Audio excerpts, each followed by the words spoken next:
ওমানত গত জুলাই মাসত বৈষম্য বিরোধী ছাত্র আন্দোলনের সমর্থনে সালালা প্রতিবাদ মিছিল করছি বহুত বাংলাদেশি প্রবাসী হবে আর তারারে এই হারণে গ্রেফতার করা হবে।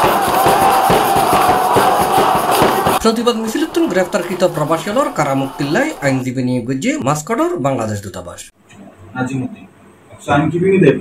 ওমানোর আইন অনুসারে এই দেশের যে মিছিল মিটিং সম্পূর্ণ নিষিদ্ধ, ফলে মিছিল গণনার হারণে গ্রেফতার হয়ে বোধ বাংলাদেশি, এর মধ্যে 6 জন বাংলাদেশি সন্ধান পাই বাংলাদেশ দূতাবাস।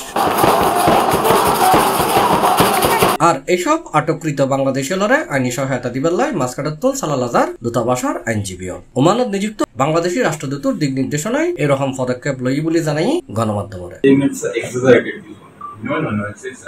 ওমান মাস্কাট দূতাবাসের লেবার কাউন্সিলর মোহাম্মদ রফিউল ইসলাম ওমানত বসবাসরত বিয়াক প্রবাসীর স্থানীয় আইন কানুন মানি চলিবের আহ্বান জানাই এবং পরবর্তীতে এরকম কর্মকাণ্ডতন বিরত থাকিবের পরামর্শ দিই। তাদের মধ্যে একজন ইতিমধ্যে জামিনে বাহিরে আছে, তার সাথে আমার গতকাল সন্ধ্যায় কথা হয়েছে এবং তার কাছ থেকে বিভিন্ন তথ্য নিয়েছি এবং বাকি 5 জন স্টিল আন্ডার পুলিশ কাস্টডি, সেটা হচ্ছে আমাদের সালালাতে আছে এবং তাদের মুক্তির ব্যাপারে আমাদের এমবাসি থেকে সর্বোত্তম সহায়তা প্রদান করা হচ্ছে। আপনারা সকালে দেখেছেন যে ইতিমধ্যে আমরা একটি ইন্টারন্যাশনাল ল ফার্মকে এখানে নিযুক্ত করেছি এবং ল ফার্মের প্রতিনিধিরা এসেছিল এখানে এবং তাদের সাথে আমাদের মাননীয় রাষ্ট্রদূত স্যার ব্যক্তিগতভাবে কথা বলেছেন এবং পরবর্তীতে তারা আমাদের কাছে সকল ডকুমেন্ট নিয়ে গিয়েছেন এবং তারা আমাদেরকে কথা দিয়েছেন যে তারা জিনিসটা সর্বোচ্চ গুরুত্ব দিয়ে দেখবেন এবং তারা জিনিসটা রিভিউ করবেন এবং ফলো আপ করবেন। তাদের মতামত অনুযায়ী ইনশাআল্লাহ আমরা পরবর্তী স্টেপ নিব।